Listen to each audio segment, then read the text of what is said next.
El Comentario Podcast presenta un espacio realizado y dirigido por Agustín Sancho Cubero. La noche caía sobre los campos de Aragón como un manto pesado y oscuro teñido de un silencio que solo rompía el silbido constante del viento del norte.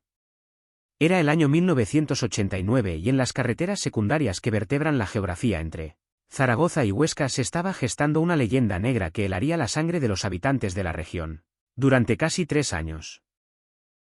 No eran fantasmas ni apariciones lo que temían los conductores que se aventuraban por aquellos caminos de asfalto cuarteado cuando el sol se ocultaba tras el horizonte del Moncayo. El miedo tenía nombre y apellidos y un rostro humano marcado por la violencia y la falta de empatía. Se trataba de un miedo real que viajaba sobre 4 ruedas y acechaba en las gasolineras y en los apartaderos solitarios donde las parejas buscaban intimidad sin saber que estaban a punto de cruzar la mirada con el abismo. En aquel tiempo el clan de los Flores ya era conocido en los ambientes marginales, pero nadie podía prever que sus actividades delictivas darían un salto cualitativo hacia una brutalidad que recordaba los tiempos más oscuros del bandolerismo, pero sin el romanticismo de las leyendas antiguas. Francisco y Antonio Flores, junto con otros miembros de su círculo cercano, decidieron que la ley no iba con ellos y que las carreteras de Aragón eran su territorio de caza particular. Su modus operandi era primitivo pero eficaz y se basaba en la sorpresa y en el terror absoluto que infundían a sus víctimas desde el primer segundo del asalto. No buscaban el refinamiento ni la planificación meticulosa de los ladrones de guante blanco. Ellos eran depredadores oportunistas que se movían por instinto y cuya sed de violencia parecía no tener fondo. Todo comenzaba con la elección de la víctima. A menudo eran parejas jóvenes que detenían su vehículo en un camino vecinal o en una explanada solitaria, buscando un momento de privacidad bajo la luz de la luna. En otras ocasiones los Flores no esperaban a que sus presas se detuvieran. Conducían vehículos robados potentes y veloces con los que embestían por detrás a los coches que circulaban tranquilos por las carreteras desiertas de la noche aragonesa. El golpe seco y metálico era la señal de inicio de la pesadilla.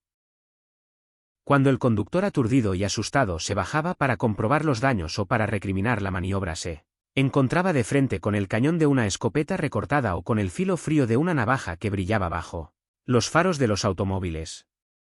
Durante aquellos años el terror se apoderó de la comarca. Las noticias corrían de boca en boca y se amplificaban en los bares y en las plazas de los pueblos. Se hablaba de la banda de las carreteras o de la banda de las gasolineras y cada nuevo asalto añadía una capa más de horror a la narrativa colectiva. No se trataba solo del robo. Si los Flores se hubieran limitado a desvalijar a sus víctimas y a llevarse el dinero y las joyas, quizás su historia habría quedado en una nota a pie de página de la crónica de sucesos. Pero había algo más oscuro en su interior, una maldad gratuita que les llevaba a humillar, a golpear y a violar. La violencia sexual se convirtió en una de sus armas más terribles. Mientras uno de ellos mantenía encañonado al hombre obligándole a mirar o a escuchar, otro agredía a la mujer, con una brutalidad animal que dejaba secuelas imborrables en el cuerpo y en el alma de las supervivientes. La Guardia Civil desplegó un dispositivo sin precedentes para intentar dar caza a estos criminales que parecían conocer cada camino de tierra y cada atajo de la geografía aragonesa. Los controles se multiplicaron en las rotondas y en los cruces, pero los Flores eran escurridizos. Cambiaban de coche con frecuencia, robando vehículos nuevos y quemando los antiguos para borrar cualquier huella que pudiera incriminarlos. Se movían con la soltura de quien no tiene nada que perder y esa temeridad los hacía doblemente peligrosos. En una ocasión llegaron a tirotear a una patrulla que les dio el alto, convirtiendo una carretera comarcal en un escenario de guerra donde las balas silbaban entre los pinos y el olor a pólvora se mezclaba con el aroma del romero y el tomillo. El año 1990 marcó el punto álgido de su actividad delictiva. La sensación de impunidad con la que actuaban generó una psicosis colectiva. La gente evitaba salir de noche y las carreteras que antes eran arterias de comunicación se convirtieron en fronteras que nadie quería cruzar una vez que el sol se ponía. Los relatos de las víctimas que lograban sobrevivir eran estremecedores. Hablaban de hombres con el rostro cubierto o semicubierto, de voces roncas que ladraban órdenes y de una violencia explosiva que estallaba ante la más mínima resistencia o incluso sin ella. El dinero no parecía ser suficiente para saciar su apetito. Disfrutaban con el poder que les otorgaban las armas y con el miedo que veían en los ojos de aquellos a los que asaltaban. Uno de los episodios más trágicos y recordados de su historial criminal tuvo lugar en una noche de verano cuando el calor asfixiante de la jornada daba paso a una brisa tibia que invitaba a estar al aire libre. Una pareja de novios había detenido su coche en un paraje apartado confiando en la tranquilidad del lugar. No vieron llegar las luces que se acercaban por el camino de tierra hasta que fue demasiado tarde. Los flores cayeron sobre ellos como una jauría. Los sacaron del coche a empujones y golpes. La resistencia del joven fue inútil ante la superioridad numérica y las armas de fuego. Lo que siguió fue un calvario de horas que parecieron siglos donde la dignidad humana fue pisoteada sin piedad. Aquella noche algo se rompió definitivamente en la conciencia de la sociedad aragonesa que clamaba justicia y exigía que se pusiera fin a la cacería de aquellos desalmados. La presión sobre las fuerzas de seguridad era máxima. Los investigadores trabajaban a contrarreloj cruzando datos, analizando huellas de neumáticos y recogiendo testimonios que a menudo eran confusos debido al estado de shock de las víctimas. Sin embargo, poco a poco el cerco se fue estrechando. Los delincuentes, por muy hábiles que sean, siempre cometen errores y el clan de los Flores no fue una excepción. Un descuido en un vehículo abandonado, una confidencia en los bajos fondos y el rastreo meticuloso de sus movimientos permitieron a la Guardia Civil identificar a los cabecillas de la banda. Sabían quiénes eran y sabían que eran extremadamente peligrosos, por lo que la operación de captura se planificó con la precisión de una intervención militar. Fue en 1991 cuando finalmente cayó el telón sobre la trágica obra que los Flores habían representado en las carreteras de Aragón. La detención no fue pacífica. Fieles a su estilo intentaron huir y resistirse hasta el último momento, pero esta vez la suerte no estaba de su lado. Fueron acorralados y detenidos, poniendo fin a 3 años de terror. Las imágenes de su detención ocuparon las portadas de los periódicos y abrieron los telediarios nacionales. Los rostros de aquellos hombres que habían sembrado el pánico se mostraron por fin a la luz pública, despojados de su aura de invencibilidad y reducidos a la condición de vulgares criminales esposados y custodiados por agentes fuertemente armados. El proceso judicial que siguió fue largo y doloroso. Las víctimas tuvieron que revivir sus traumas en la sala del tribunal, señalando a sus verdugos y narrando los detalles de las agresiones sufridas. El relato de los hechos estremeció a los presentes y confirmó la crueldad extrema con la que actuaba la banda. No había atenuantes ni justificaciones posibles para tal grado de maldad. La Fiscalía solicitó penas ejemplares, sumando cientos de años de cárcel por los delitos de asesinato, robo con violencia, detención ilegal, violación y tenencia ilícita de armas. La sociedad esperaba una condena que estuviera a la altura del daño causado y la justicia no defraudó en esa ocasión. La sentencia fue contundente. Los miembros del clan de los Flores fueron condenados a más de 200 años de prisión cada uno.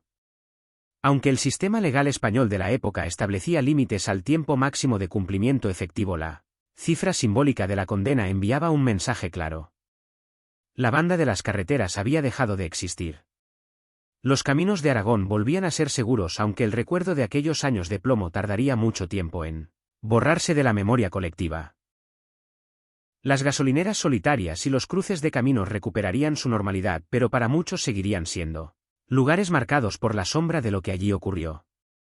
La historia de estos criminales es un recordatorio de la fragilidad de la seguridad y de cómo la violencia puede irrumpir en la vida cotidiana de la forma más inesperada.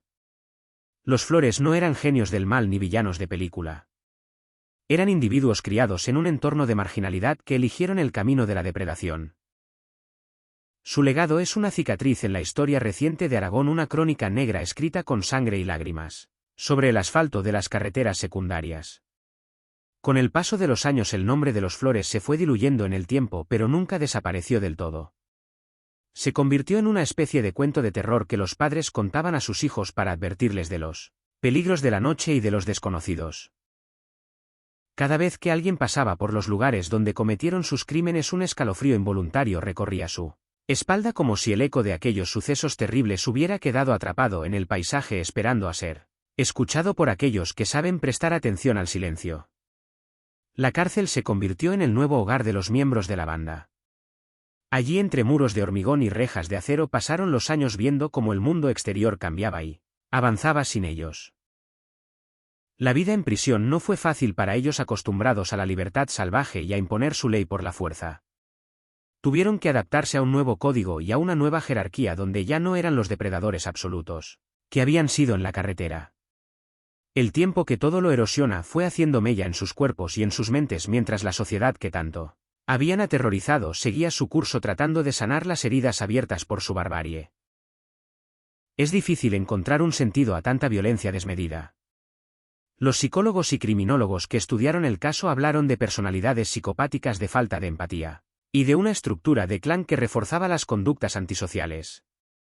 Pero para las víctimas y sus familias ninguna explicación técnica podía llenar el vacío dejado por la pérdida, o borrar las cicatrices físicas y emocionales.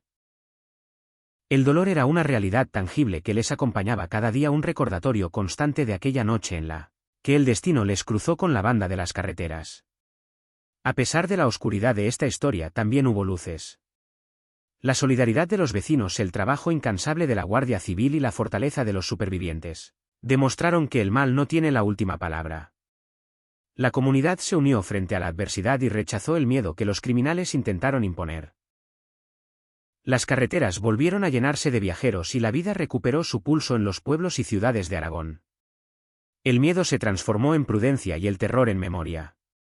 Hoy, cuando uno viaja por esas mismas carreteras bajo la luz de las estrellas, es inevitable pensar en lo que sucedió hace ya más de 3 décadas. El paisaje sigue siendo el mismo. Los campos de cereal se mecen con el viento, los montes se recortan contra el cielo nocturno y el asfalto se extiende como una cinta gris hacia el infinito. Pero algo ha cambiado.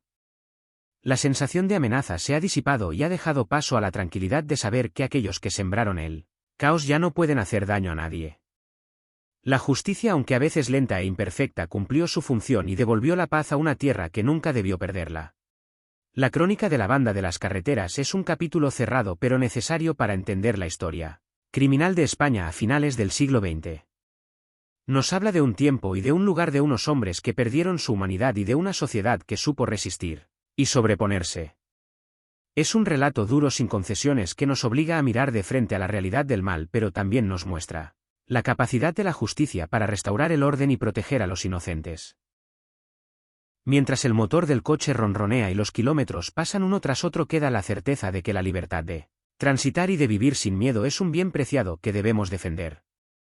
Los fantasmas del pasado pueden acechar en la memoria, pero no tienen poder sobre el presente si no se lo permitimos. La noche en Aragón vuelve a ser hermosa y serena, y las carreteras son de nuevo caminos que unen a las personas y no trampas mortales.